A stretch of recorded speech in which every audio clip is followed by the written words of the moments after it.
সব ফসল নষ্ট করে দিল গো। হায় হায় হায় হায়। মাধব এক চাষি, সামান্য এক চিলতে জমি চাষ করে সেই ফসল দিয়ে তার মা, বাবা, বউ, মেয়ের ও তার নিজের পেট চালায়। কিন্তু মাঝে মাঝেই কোথা থেকে ঝাঁকে ঝাঁকে হজারু এসে তার জমির ফসল নষ্ট করে দেয়। ওগো, ভর দুপুর বেলায় মাথায় হাত দিয়ে বসলে সংসারের অকল্যাণ হয়। আর অকল্যাণ। সবই আমাদের কপাল গো, সবই আমাদের কপাল। পূব পারে না হয়ে যদি পশ্চিম পারে আমাদের জমিটা হতো, তাহলে তো আর সজারুর উৎপাত থাকতো না, বলো। বাপ ঠাকুরদার জমিদার দিক বদলায় কি করে বলো? আমি বলি কি, তুমি বরঞ্চ একবার জমিদারের কাছে যাও, তাকে গিয়ে বলো না যে তোমাকে বিঘা খানিক জমি দিতে, যাতে অন্তত চাষ করে তার করটুকু শোধ করতে পারো। জমিদার কি আর আমার কথা শুনবে? তবু যখন বলছো, যাই একবার।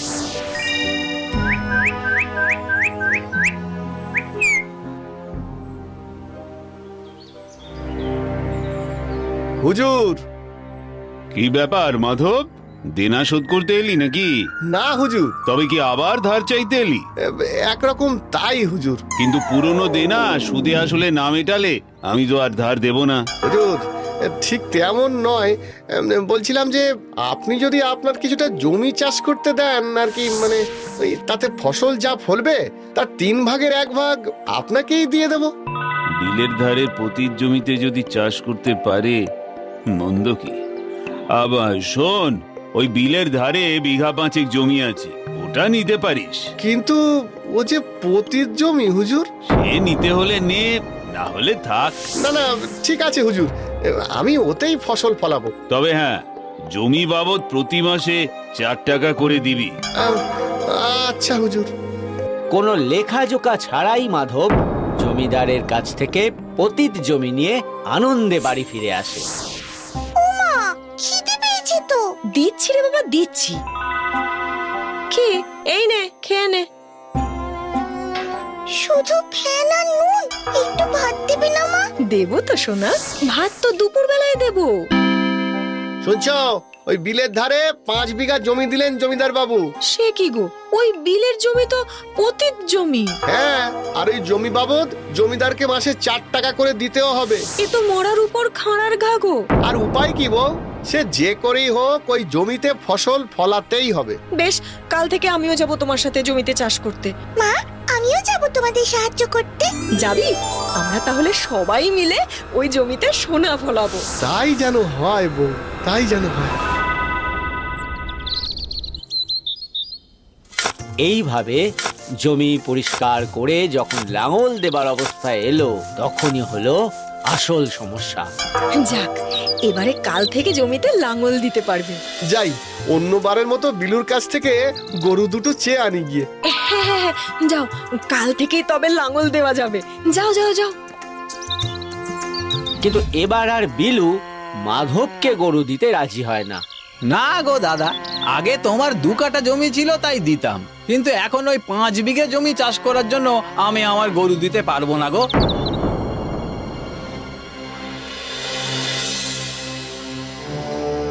দরকার নেই গরুর, তুমি চিন্তা করো না, কাল জমিতে লাঙল পড়বেই পড়বে। সে কিভাবে? কেন, আমি আছি তো, আমার মেয়ে আছে। তোমরা? হ্যাঁ, আমরা।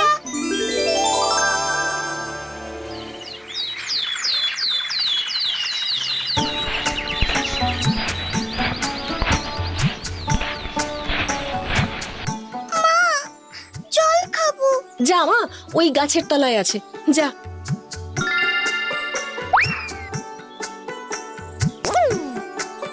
বলি কি, একটু বিশ্রাম নিলে তো পারতিস, যা না, গিয়ে একটু বস। না মা, আমরা সবাই মিলেই ফসল ফলাবো। আরে বৃথা চেষ্টা করছো মাধব দাদা, এই জমিতে যদি ফসল ফলতো তবে কি আর জমিদার মশাই এতদিন ফেলে রাখতেন? হ্যাঁ, দেখি না ভাই চেষ্টা করে, ফল নিশ্চয়ই পাবো। আর পেলো তাই। কদিন পরে মাঠ সবুজ ধানে ভরে গেল। ধীরে ধীরে সেই সবুজ চারা বড় হয়ে সোনালি রং ধরল। তাই দেখে খুশিতে খুশিতে 3 জনের চোখে আর জল ধরে না। বাবা,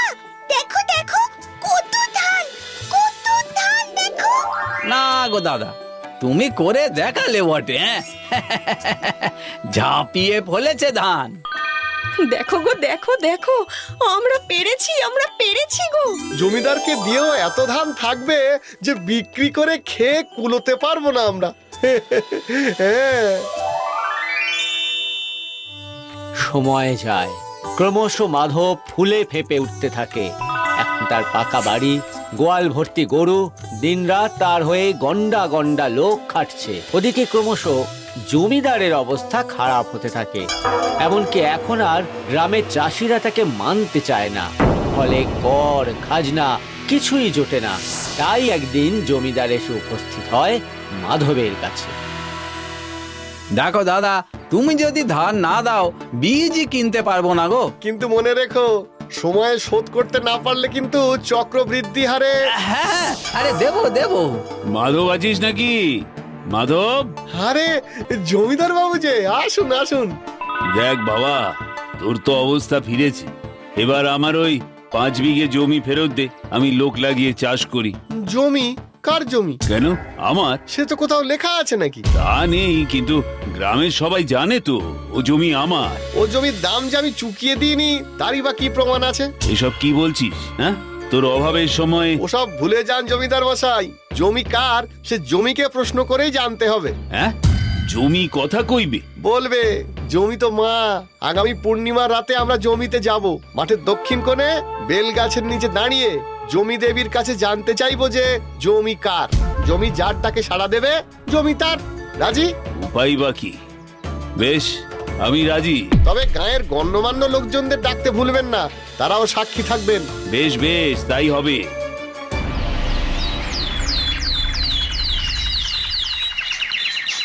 কিরে মা, পারবি তো? পারবো বাবা, পারবো। পূর্ণিমার দিন বেলাবেলি মায়ের সঙ্গে মেয়ে মাঠে চলে যায়। প্রথম প্রহর যেতেই জমিদার সহ গাঁয়ের গণ্যমান্য মানুষরা এসে হাজির হয়। নিন জমিদার মশাই, আপনি আগে বলুন। জমি তুমি কার? সে প্রশ্ন ফাঁকা মাঠে প্রতিধ্বনিত হয়ে ফিরে আসে। জমিদার এবার চিৎকার করে জানতে চায়, জমি তুমি কার? জমি তুমি কার? মাধব, এবার তুই ডাক দেখি। আচ্ছা বেশ, জমি তুমি কার? না না, এ কি? আবার ডাক দেখি। জমি তুমি কার? মাধব ডাকতে থাকে আর প্রতিবারেই উত্তর আসে। আবার ডাকবো জমিদার মশাই? না না না, তার আর দরকার নেই। চলো সবাই চলো। সবাই চলে যেতেই দৌড়ে গর্ত থেকে মেয়েকে তুলতে আসে মাধব ও তার বউ।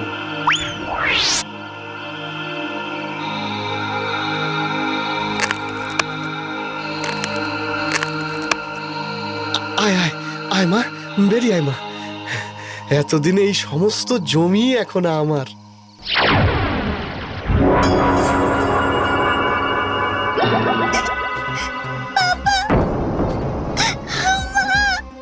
আমি সজারু হয়ে গেছি।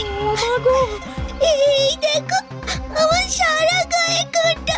কি সর্বনাশ হলো গো!